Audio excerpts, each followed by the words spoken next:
মনোবীক্ষণ polyclinic, চিকিৎসার জগতে এক দশক। এখন এখানে সব বিষয়ে ডাক্তারবাবু একসাথে তলায়।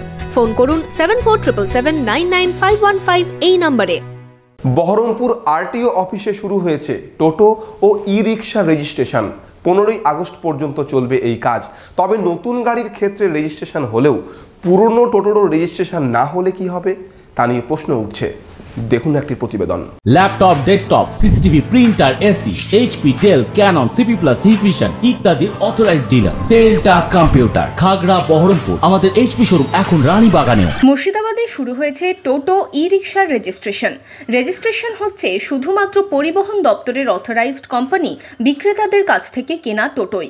তবে পুরনো কারখানা থেকে কেনা টোটোর রেজিস্ট্রেশন হবে না বলে সাফ জানিয়েছেন আরটিও। বহরমপুর শহরে বহু টোটো রয়েছে পুরনো, তার মধ্যে অনেকেই পুরনো গাড়ি কিনেছেন বা লেদ কারখানায় গাড়ি তৈরি করেছেন।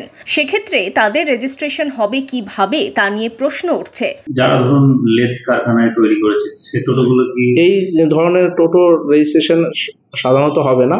আমরা যে নির্দিষ্ট আমাদের যে ট্রান্সপোর্ট ডিপার্টমেন্টের অ্যাপ্রুভড যে শোরুম বা ডিলারশিপ পেয়েছেন, অথরাইজ যারা বিক্রি করছেন তাদের কাছ থেকে যে সমস্ত টোটোগুলো বা ই রিক্সা বিক্রি হয়েছে সেগুলোরই আমরা রেজিস্ট্রেশন করছি। পুরনো টোটো ও ই রিক্সার রেজিস্ট্রেশন না হলে সেই সব গাড়ি আদৌ চালানো যাবে কিনা তা নিয়ে সংশয়ে টোটো চালকেরা।